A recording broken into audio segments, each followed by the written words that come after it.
and you would find no one more worthy of love than yourself. You are worthy of love. Now we just need to start practicing that. One thing, I know I said it before, but it's the most important thing. Just say one kind thing to yourself right now. And then tonight, when you look yourself in the mirror, and then every day, just one kind thing to yourself. You are loved just the way you are.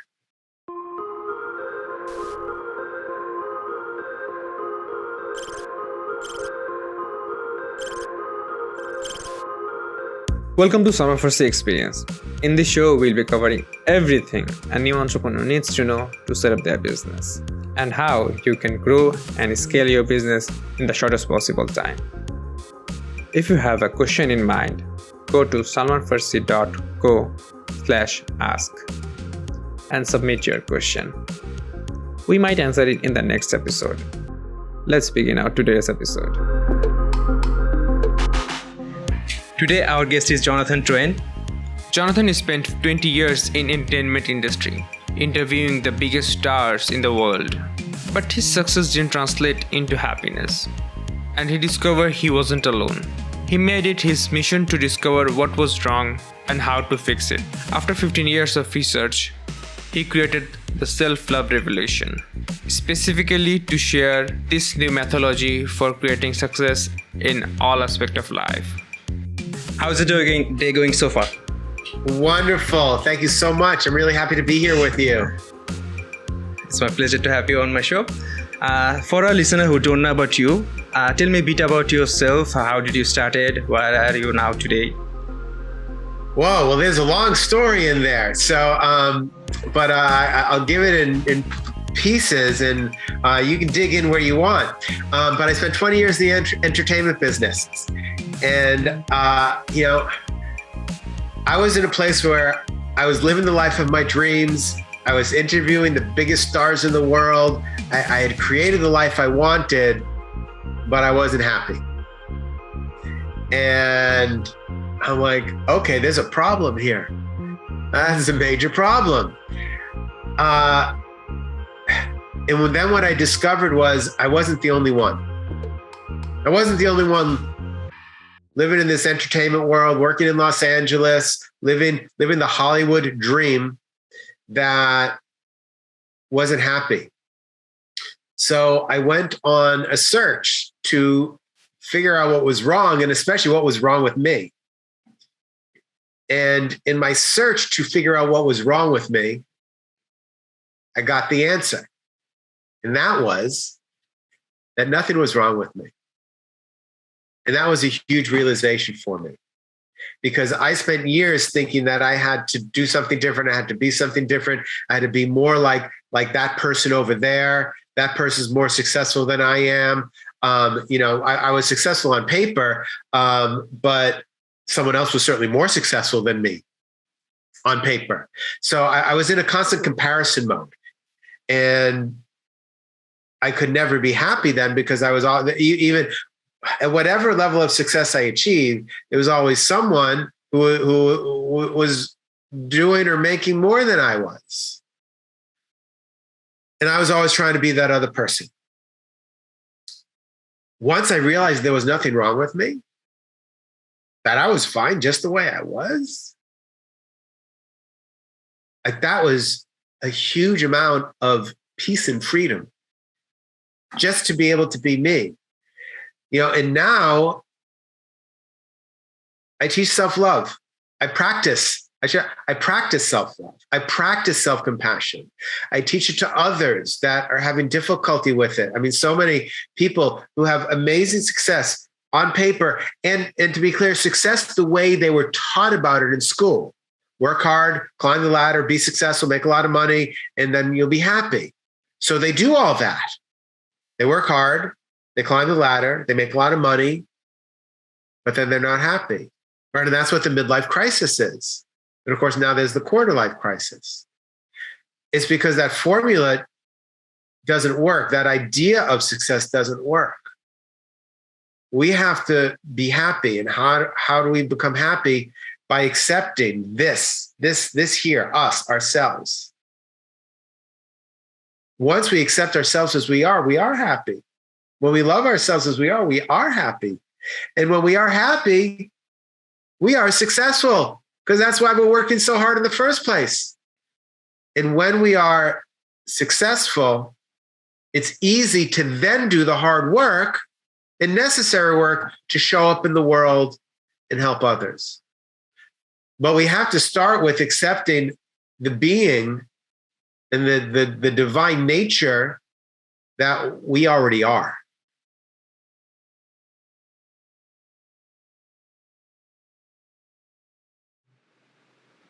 Okay.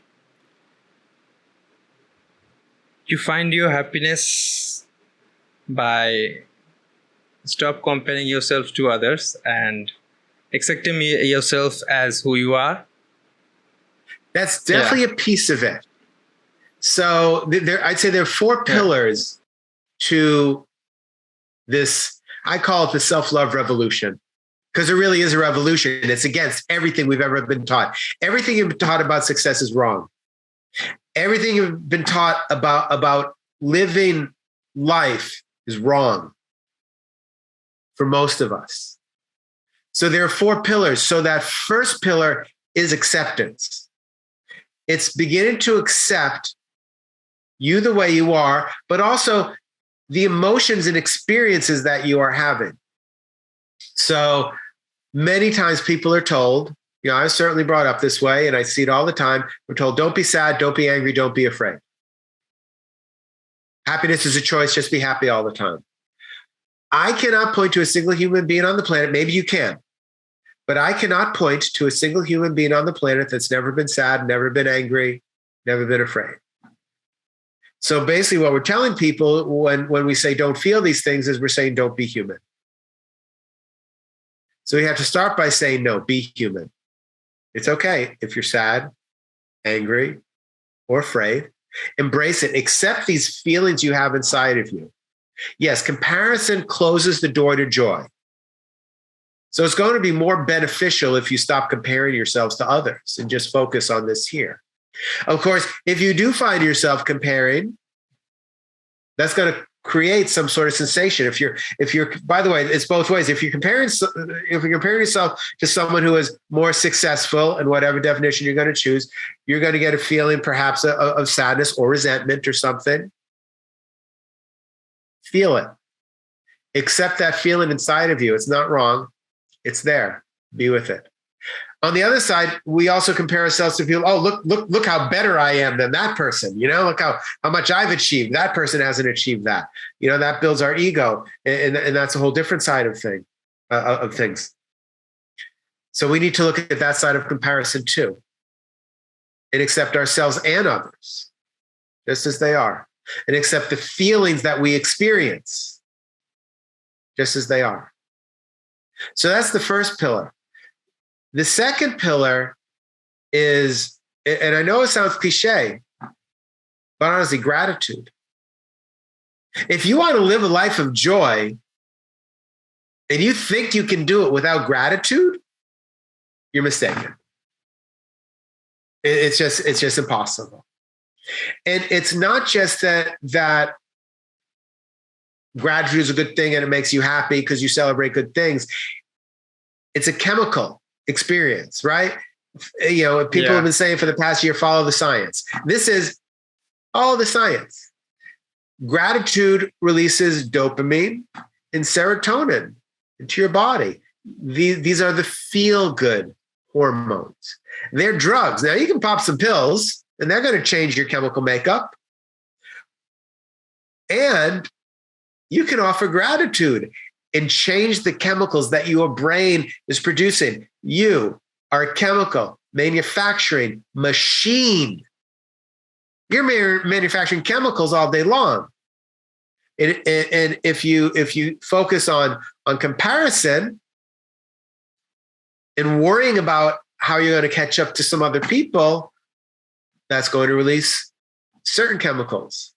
If you put yourself into stressful situations, it's going to, release cortisol. And if you take some time to offer gratitude, well, you get some good doses of dopamine and serotonin. Who doesn't want those? Yeah. The third is forgiveness. Now, I call forgiveness the most important skill we've never been taught. And forgiveness also is not, oh, I forgive you. Oh, Solomon, you pissed me off, and I'm going to forgive you for it. It's an internal experience. It's an internal emotional sensation. And it's also, to be clear, not saying what the other person did is okay, or even forgiveness of self is hugely important. It's not saying what you did is okay. You may have screwed up. You may have done something really wrong. But the definition of forgiveness that I like best is giving up hope that the past can be different. And we spend so much time and energy wishing the past were different. If only that person would have done something differently, my life would be different today. If only I would have done something different in that moment, my life would be different today. And we play this over and over and over in our heads daily for years. And it's a time suck and an energy suck. And of course, we can't change it. I would say imagining the past is different does not make the past different. So why waste time imagining that it could be different? Instead, we have to find acceptance. I mean, in a way, forgiveness is a form of acceptance, accepting that the past cannot be different. And then we get to create a new future, not based on the past, but based on this moment now. And then the fourth pillar is self-compassion, self-love, actually being kind to yourself, actually saying kind things to yourself. You know, I'm a yoga teacher also, and we have a yoga studio. My wife and I have a yoga studio, a mindfulness center, and people come in all the time. Oh, my body this and my body that, and really talking negative words about themselves. And we have to change that relationship with ourselves. We have to begin complimenting ourselves. It doesn't mean that we shouldn't seek to change things which need to be changed. But we focus on the negative. If we make a mistake, we'll spend hours and days focusing on that mistake. It takes up our whole consciousness. And if we do something really good, we spend, a minute celebrating it, and boom, it's gone. We have to reverse that. Make a mistake. Okay, how can I change that next time? And celebrate the great things about you. If you have a pain in your body, okay, but celebrate the parts that do work. My neck, it hurts. I have some injuries, but I can still turn my head. So I say, thank you, neck. You for still turning. How beautiful. I have a ringing in my ears. I've saw a lot of concerts as a kid, and it used to piss me off that my hearing isn't what it may have been. But now, okay, I hear the ringing, but I still go, ears, thank you for being able to hear. And if I do something good during the day, at the end of the day, I celebrate it. I say, Jonathan, great job today. You showed up. You helped somebody. It's saying things to ourselves that we would say to a dear friend of ours. It's beginning to treat ourselves like our own best friends. We're mean to ourselves, kind to other people. Hopefully we're kind to other people. And yes, be kind to other people. I'm not saying change that. But we have to learn to be kind to ourselves too. So it starts with non-comparison. It starts with acceptance. But eventually it has to include gratitude, forgiveness, and then simply kindness to yourself. Treat yourself as your best friend.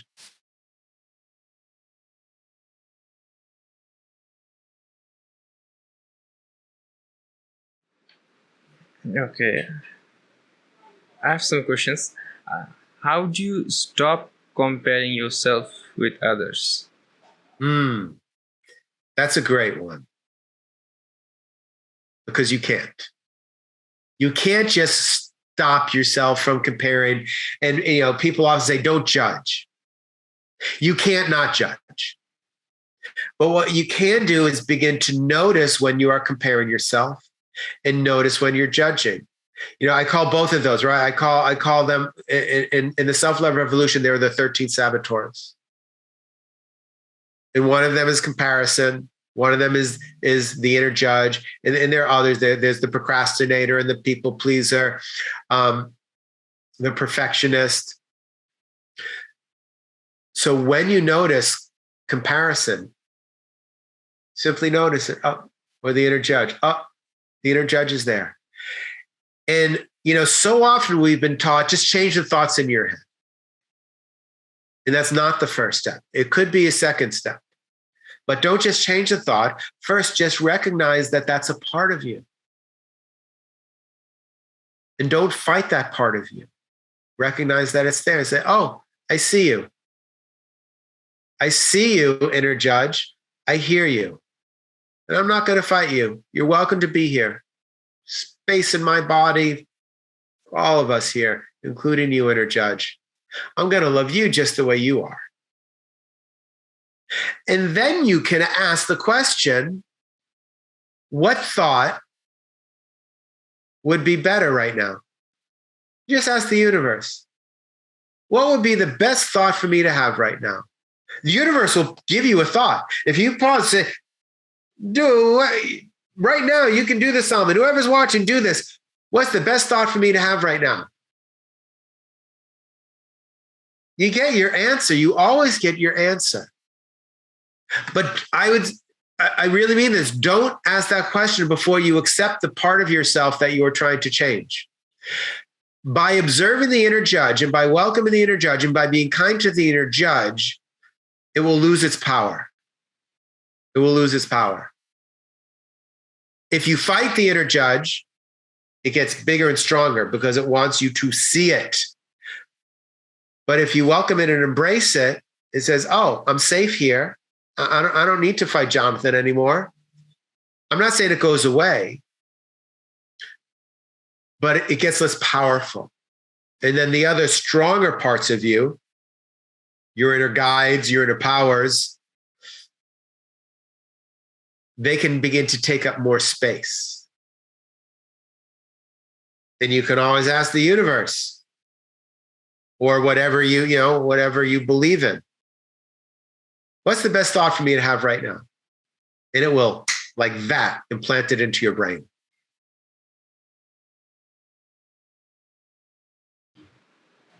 So we can't stop comparing ourselves with others. Can we? It will change it. You'll compare less, to be clear. Okay. If you do that practice, you will notice that you compare less. It's not that I don't compare at all, but I compare much less now than I used to, just because I've observed it. Yeah. From your experience, what's holding us back from getting what we want? For example, if I want to do something and I'm not able to do that, what's holding us back? Or what's holding us back to succeed? Our subconscious belief system. And combined with our fear. Here's the thing. Everything we do in life is to either experience a feeling that we want to experience or to run away from a feeling we don't want to experience. That's everything. We either want to feel something we're not feeling or we're running away from something we don't like. Rarely are we just here going, let me feel this, even if I don't like it.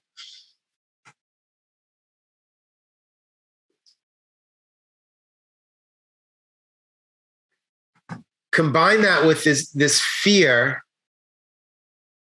Our number one fear is that we are not worthy of love. And that's what we are really moving towards, what we want to move towards. We want to move towards this feeling of love. But we have this inner judge, right? And the inner judge says, if you do that and you don't succeed, you might not be loved by someone. It may also say, if you do that and succeed, People might think of you differently. You might not be loved by someone. We're equally afraid of success and failure. It's fascinating. And some more one than others. I get that. But there is fear of success and there is fear of failure. We have put so much stock in what other people think of us. And because we're afraid of what they will think of us if we take a particular action, we prejudge. So before I give you a chance to judge me, I'm going to judge myself and say, you're not good enough anyway. Don't even try it. That's what holds us back.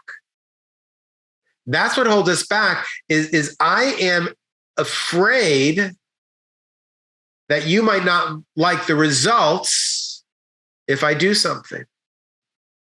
And I need to know that I'm going to get a positive experience because that's what I want to run towards. But I'm so afraid that it won't be that I don't even take that first step. And that's why when I talk about self-love, why that's so important, when we can accept ourselves the way we are, that fear dissolves because I know if I try this, if I succeed, I will still love me. If I fail, I will still love me. Well, that's all I wanted in the first place was the experience of feeling loved. Got it. From me. And the fascinating thing is that when we love ourselves more, other people are drawn to us more. So all those people you wanted to like you in the first place, they are more drawn to you because you show up in the world differently. It's like, that person, we've all been to a party and this person walks in the room and not the loud person that's gathering attention, but that kind of quiet person that walks in and you look at them and go, wow, I want to know what's going on inside of that mind. I want to be a part of that. Well, that's what happens when you have this feeling of self-love. People want to be around that. So they journey to you. And then the successes come. And by chance, if they don't, totally cool. Because you already love yourself. You got what you want. Does that help? Does that answer your question?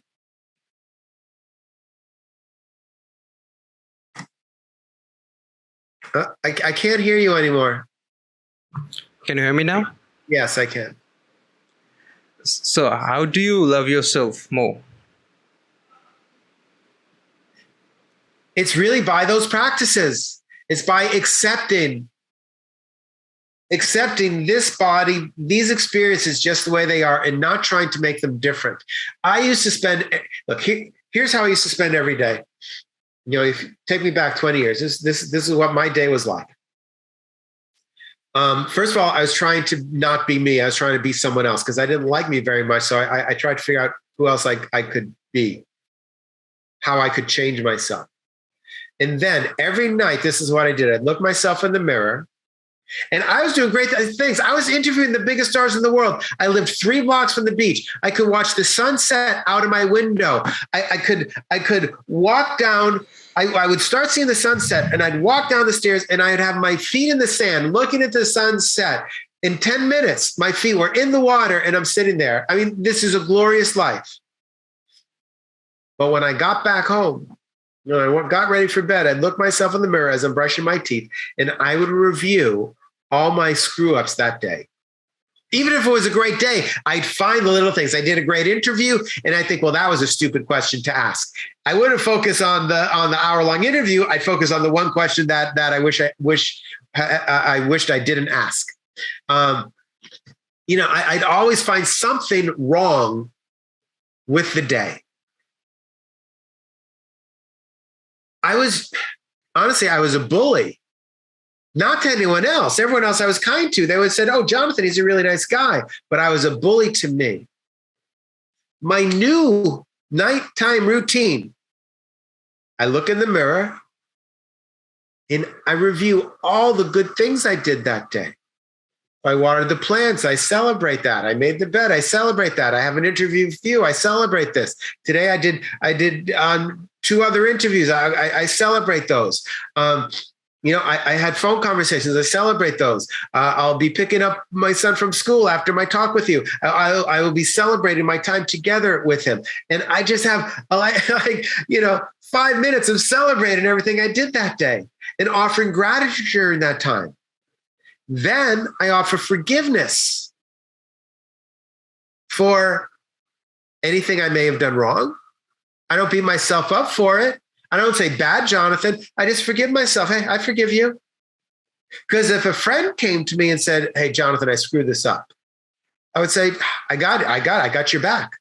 I'm here for you. I got your back. So now I say that to me. I say, Jonathan, okay, yeah, that was a mistake. Don't worry. I got your back. I got you. And then I just say kind things to me. I look at my face. I used to, when I got new grays, I'd say, oh no, there's a new gray, a new wrinkle. Oh, there's a new wrinkle. And I complain about my grays and my wrinkles and what I look like. Now I look myself in the mirror. I go, Jonathan, you look awesome. If I see a new gray, I say, welcome to the family. A new wrinkle, I say, welcome to the family. And to be clear, it's a practice. So you don't turn one day, you're beating yourself up, and the next day, you're the king of self-love, the queen of self-love. It's a practice. So if you wanted to learn how to play piano, you would, sit down at a piano and you'd practice for half an hour and you'd suck at it. And you'd go there the next day and you'd suck again. And slowly you'd begin to get better until you're okay at it, and then decent at it, and then good at it. And maybe if you do it long enough, you're great at it. This is the same. Practice and start off crappy. The first time I tried to tell myself I loved myself, I heard about it from Louise Hay, great, an amazing teacher. She since passed, but this amazing self-love guide. And I heard her talk about it, and I went to the mirror and I said, Jonathan, because I couldn't say I love you. I couldn't look myself in the eyes, and I couldn't say the words. That was my first attempt at telling myself I loved myself. Well, oh man, okay, something's wrong here. But I didn't give up. I continued to practice. I learned some of these other things along the way. Oh, acceptance, gratitude, forgiveness. I learned those parts of it. And once I learned those, then I could really begin to say, Jonathan, I love you. I can say it anywhere, anytime. But it's a practice. So you have to begin practicing every single day.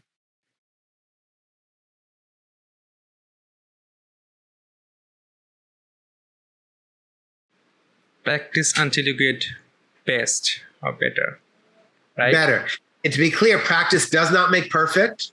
If anyone tells you practice makes perfect, I say, no, it doesn't. Not true. But practice does make better. And the more you practice, the better you will get at it. Yeah. But you have to treat it as important as brushing your teeth, right? If it's worth brushing your teeth to keep your teeth healthy twice a day, it's worth looking yourself in the mirror and saying something kind to yourself at least once a day, but maybe even twice a day. Do it while you're brushing your teeth. Full disclosure, that is how I started. I just did it while I was brushing my teeth, because that's when I used to beat myself up, was while I was brushing my teeth, because the mirror was there. And I got to look at myself and I didn't like what I saw. So now I use that same time when I brush my teeth, 2 minutes. And sometimes I'll be down and I'll go on longer just because I'm celebrating so much stuff. But I use that time to be kind to myself. If my teeth are worth it, I've got to be worth it. I'm worth the practice. So you have to say, are you worth the practice? And if by chance one day you forget, no worries. Just start again tomorrow. Start anew every day. Begin again. That's the Buddhist philosophy, right? I had a Buddhist teacher teach me in meditation, and they go, your mind will wander. When your mind wanders, just begin again. And over the course of this next half hour, you'll probably begin again 100 times. So your mind wanders, begin again. Your mind wanders, begin again. And that's what they teach you in meditation. So it's the same thing with this. Okay, you forget to practice one day? No problem. Begin again. How can someone handle negative thoughts? Embrace them. See, everybody's telling you to change your negative thoughts. And let me start by saying there are no such thing as negative thoughts. There are no negative thoughts and no negative emotions.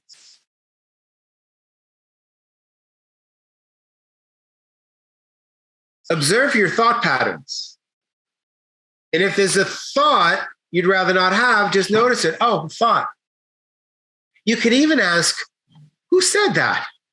You know, we're all, and let me start, not a doctor, so I do not use this word in a medical sense. We're all a little schizophrenic, though. Yeah. We all have different personalities inside of us, and we're talking to ourselves, right? You talk to yourself, right? Yeah. I talk to myself. So who's talking to each other? So the first thing is, when I have a thought, I go, who said that? And then this one's really interesting. I started this one more recently, to be honest with you. I go, who just asked that question of who said that? So there's the you, and then the person that's judging you, okay, or maybe judging someone else. And then you ask, well, who said that? And then you ask, oh, who asked that question? And as you go further out, you're getting closer to your consciousness. And at some point, you actually can't identify the thought or the speaking anymore. And that's when you are getting closer to consciousness. And I can't tell you what it is or what it feels like. I forget who said this, but they said, if you can explain consciousness or define consciousness, you don't know what it is. But start just identify who asked that question. What part of me said that? And then here's the thing. Don't beat up that part of you. Love that part of you to death. That part of you is afraid of something. That part of you is probably connected to an inner child that still needs some healing to do, right? Often I talk to people and I'll go, if I'm working with someone, I'll go, well, when's the first time you thought that? Or when's the first time you felt that? And often it's at 5 or 6 years old, or 12 years old, or 16 years old. And often it's that younger version of you that didn't receive the love that you thought you deserved. And it could have been something really traumatic and abusive, which it is sadly for many people. But for many, it's seemingly mundane, but in that moment, that child, it was the biggest thing in the world that their parent didn't treat them the way they thought they should be treated. And it rises up today with some of the thoughts we still have today. So you have to love that part of us. And sometimes it's even, okay, well, if the first time I thought that when I was 10 years old, pull out a picture of you when you were 10 years old, or envision yourself when you were 10 years old. And tell that person that is afraid and scared and only hoping to be worthy of love, tell them that you love them. So I look at myself, and then there's an incident that I will replay sometimes when I was 10 years old, and I look at that Jonathan, and he's having a difficult day at school, and I say, Jonathan, I got you. I love you just the way you are. I love you just the way you are. You don't need to be afraid. I have your back. And in my head, I give that little guy a hug. And then those thoughts begin to disappear. That's how you begin to process it. And once you can process it, it dissolves away. And then, of course, I can return to that question. Okay, what's the best thought for me to have now? Or what do I need to do now? What is my next right action? We call it the next right action. What right action? What is my next right action that I should be doing right now in this moment? And then I know I can always do the right thing. I can always think the right thing. I can always do the right thing. But the key is not to beat yourself up for having what some people call a negative thought. We have to stop beating ourselves up. Just stop beating ourselves up and begin to be kind to ourselves. And when we are kind to ourselves, those difficult thoughts, if you want to call them negative thoughts, they begin to go away on their own.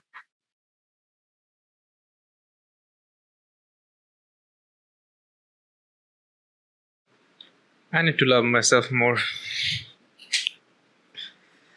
We all do. Hey, to be clear, look, I've been doing this for a bunch of years now. To be clear, I need to love myself more too. Now, compared to what I was years ago, way better. Now, compared to what I was 20 years ago when I was just pure bully, oh my God, different life. But am I continuing to practice? Am I continuing to get better? Yes. And I suspect if we would talk again in a year from now, I would have different things to say and I'd be so much better. And in 10 years from now, I imagine life will be completely different. It's certainly different than it was 10 years ago. I imagine as I continue to practice, it will continue to change. I will continue to get better. I am not seeking perfection. I do not expect a time where I don't have my inner judge talking to me. I don't think that will happen. I don't believe that happens. I haven't spoken to anyone. I've spoken to people that been meditating for 40, 50 years, longer. And they have difficult thoughts. It doesn't go away. It's just, what do we do with them once they're there? Do we go, bad, Jonathan, get that out of your head? Or do you go, oh, let me recognize that. Now that I recognize it, what will I do with it? That's the difference. But we all need to practice.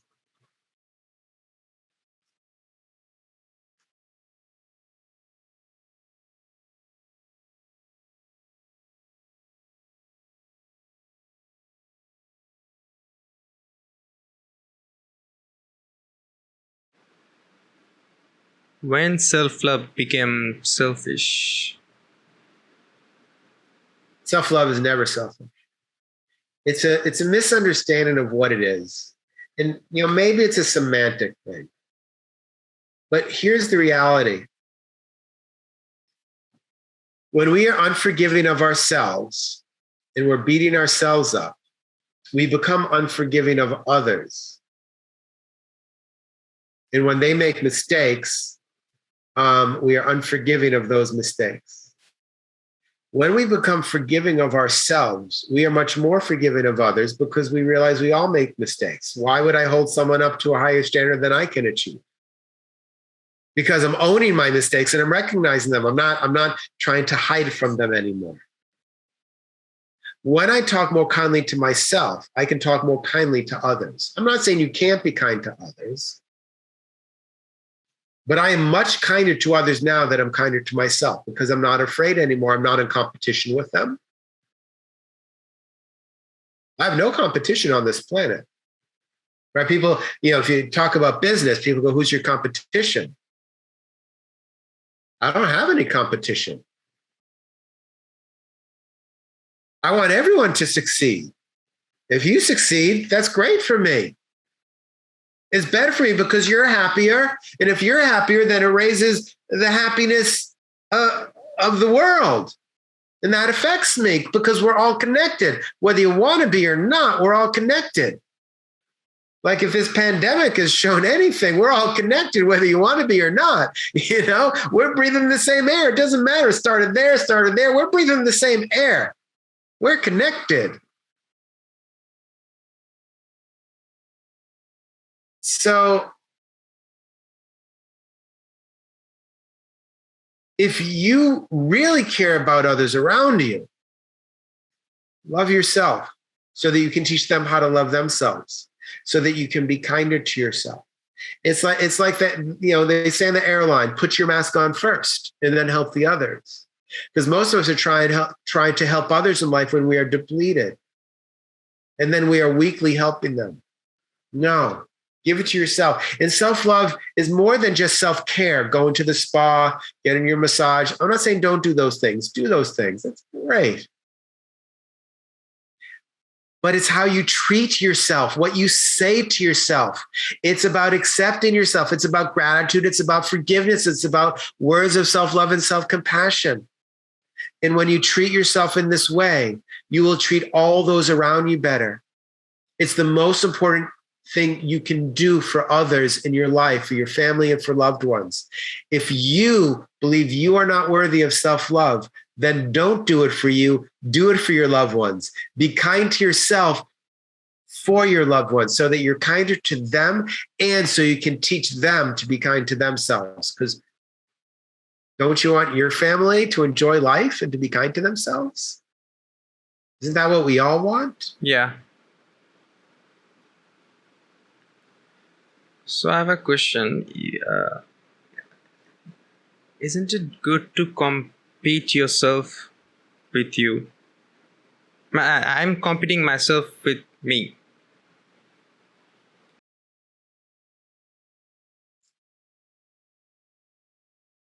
If you compete with yourself in a way that knocks you down, that says you're not good enough the way you are, that's a problem.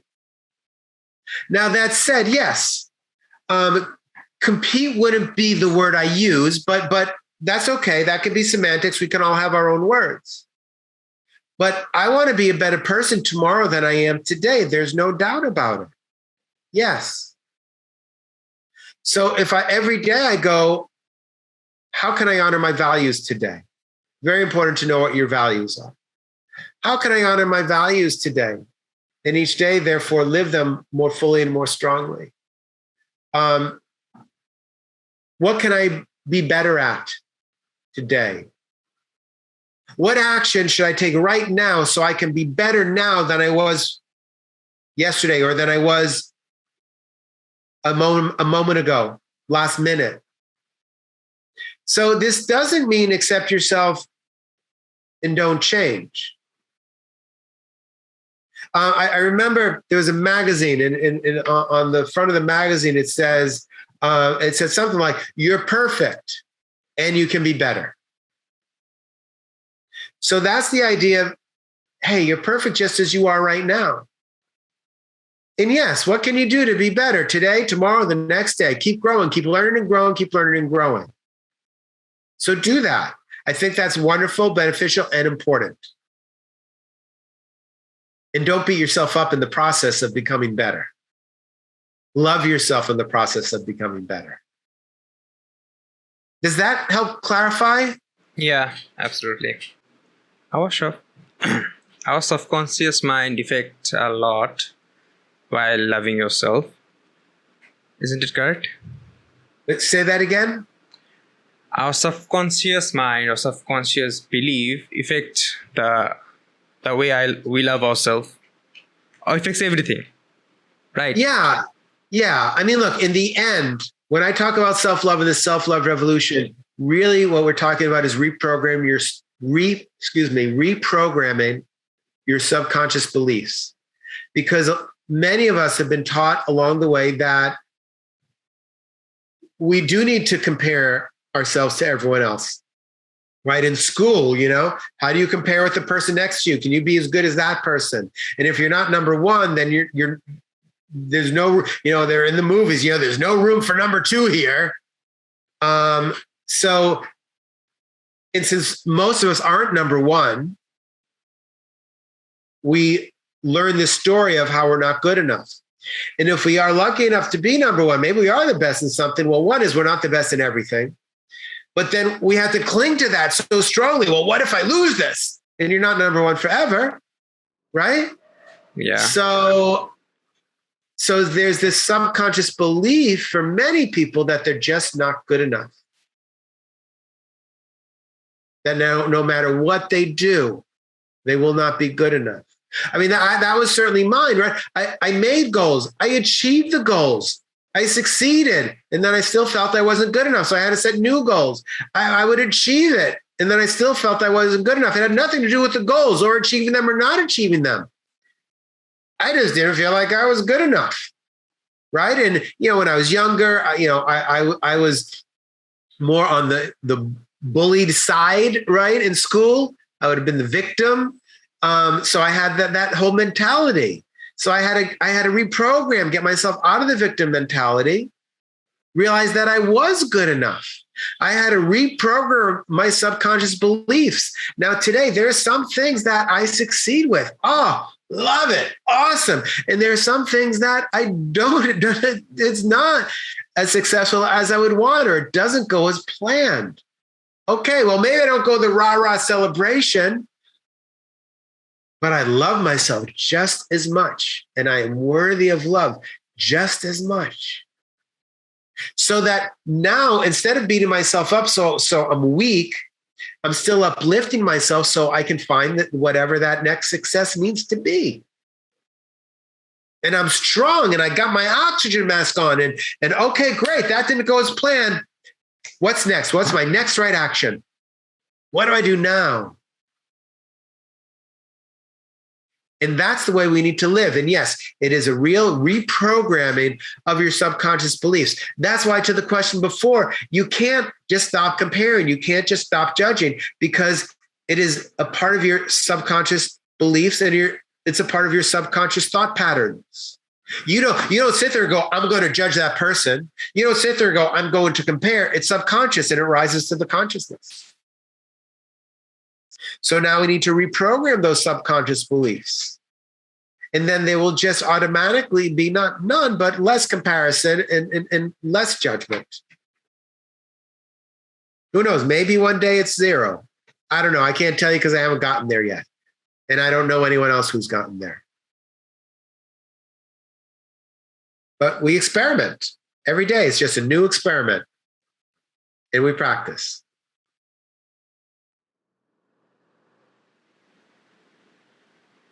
How can we reprogram our subconscious belief? By every day, I'm going to go back to the 4 pillars. By every day, practicing acceptance with yourself, not beating yourself up. Yeah. By every day offering gratitude. It's like, so we have about, depending on the research study you look at, we have about between 50,000 and 70,000 thoughts a day. Now, this is fascinating, this part. 95% are the same thoughts you had yesterday, and 80% of those thoughts are what would be categorized as negative thoughts. That's astounding. 80% of what we think is putting us into this negative space, this difficult, uncomfortable mindset. We need to switch that around. So that's where the practice of gratitude comes in. And I'm not saying you need to flip the switch right away, right? We need 80% thoughts that will put us in a positive emotional state.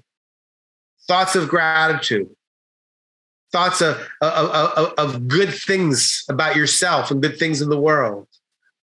Now, if you're 80-20 negative positive, you don't have to switch, but maybe go 70-30 and then 60-40 and then 50-50. And slowly it changes until, 80% of your thoughts are about wonderful things. And you actually don't want 100%. Don't even go for 100%. It's not going to help you. We need a little bit of stress in our life. Stress is what helps us learn and grow. Now, most of us have too much stress. So, get rid of some of it. But if you begin to consciously bring gratitude into your life, your mind will start looking for things, right? So I have a gratitude practice. So throughout the day, my mind, instead of looking for the bad things, okay, what's wrong in the world, right? Which my mind used to do. We look for things that are wrong. And people do that. What do I have to complain about? But when you have a gratitude practice, your mind automatically starts looking, okay, well, what am I going to be grateful for tonight when I do my practice? And your mind's always scanning the world. What's good? What's good? What's good? What's good? What's good? What's good? What's good? What's good? What's good?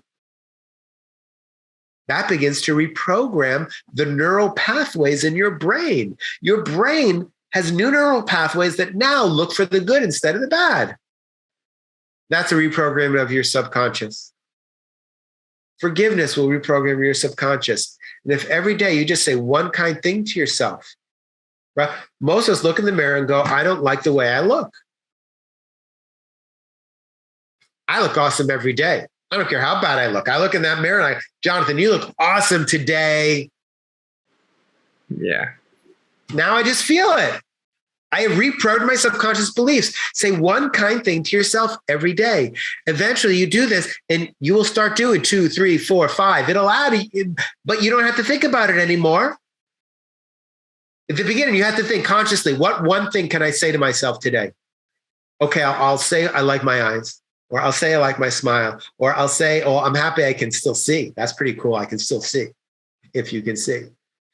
most of us have something, right? Either we can see or we can hear or we can touch, right? Both my hands are working. I know not everyone has two hands working. I got it. But most people have something that's working.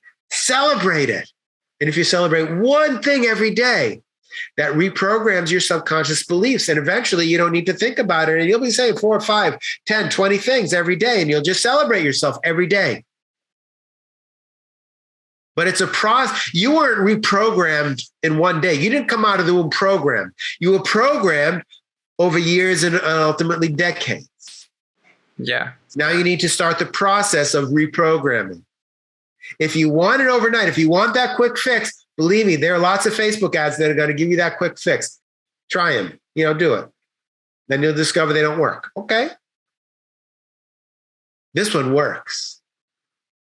If you sit down at the piano every day for half an hour, you will become a good piano player.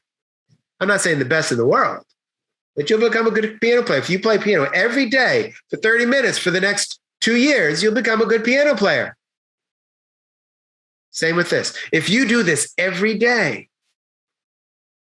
2 minutes, you will begin to get good at it. You will reprogram your subconscious belief system, and you will begin to be kinder to yourself. And more importantly, you'll begin to be kinder to all those others around you. And isn't that the world we want to live in, where people are simply kinder to each other? Yeah, absolutely.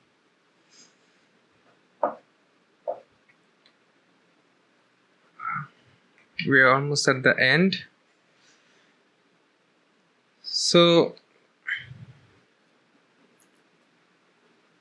what's the one thing or few things you say you wish you have known this at the beginning of your career?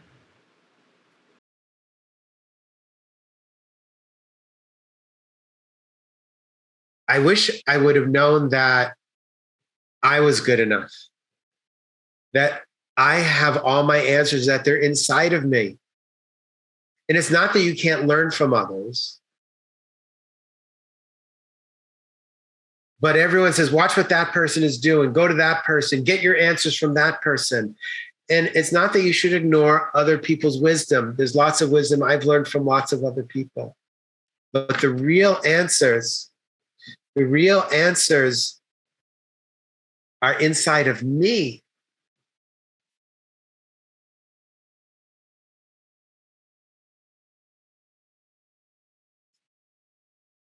I wish I would have known that I didn't have to try and be somebody else. I wish I would have known that I'm worthy of love just the way I am. And here's what I really wish I would have known. So in psychology, in college, my minor was in psychology. In all the courses, we're studying other people so that we could diagnose them, so we could figure out what was wrong with them. If I were to redo a psychology course or curriculum, I would have maybe one course about other people. And the rest of it would be studying ourselves. I wish I would have known how my brain was functioning, that I had all these thoughts today and 95% of them were the same ones as yesterday. I didn't know that. I didn't. And that gratitude releases chemicals into the brain. And in school, they're beginning to teach some of this in what they call social emotional learning, which I'm grateful for the schools that are doing that. But I don't think it should be social emotional learning. I think it should be in science class. Why are we learning about Jupiter and the stars and the galaxies? We should be learning about this chemical manufacturing machine. In chemistry, we should be learning about ourselves. What is our body doing that's creating our joy, our happiness, our sadness, our fear? Those are the things I really wish I would have known. Why is my brain working the way it is? And how can I treat myself differently to make my brain work optimally for me?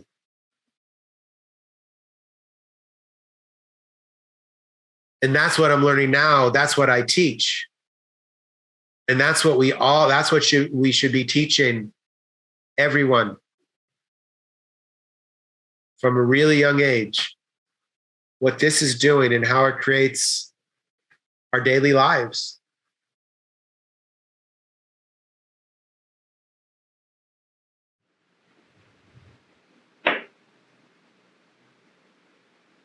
There are a lot of things schools and college and university don't teach us. They should. Yes. Look, Harvard University did a study. The number one predictor of future success is emotional intelligence.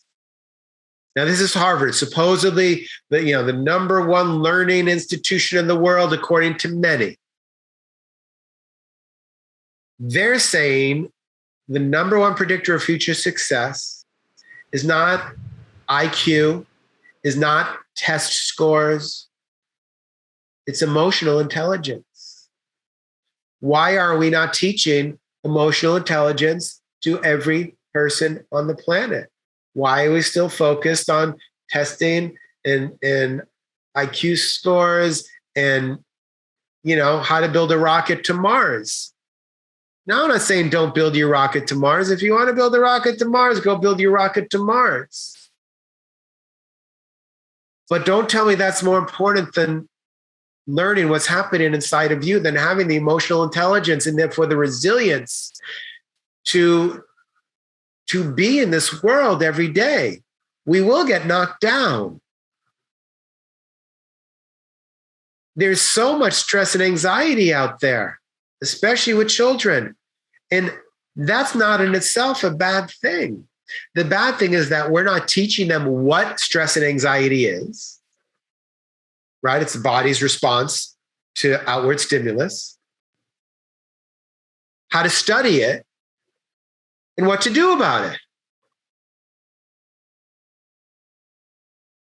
We have to begin teaching these things. We have to begin learning them for ourselves and then teaching them to our children.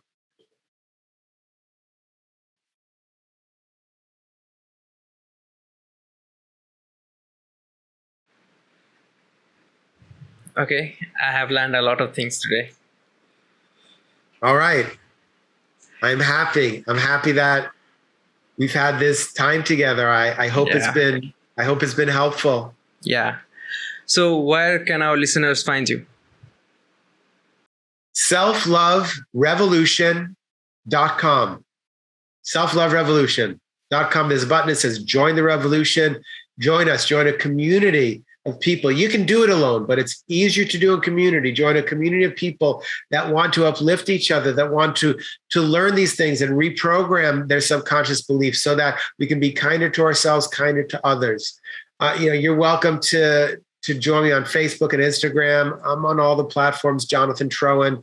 But please join the Self-Love Revolution so that we can all be happier and more successful together.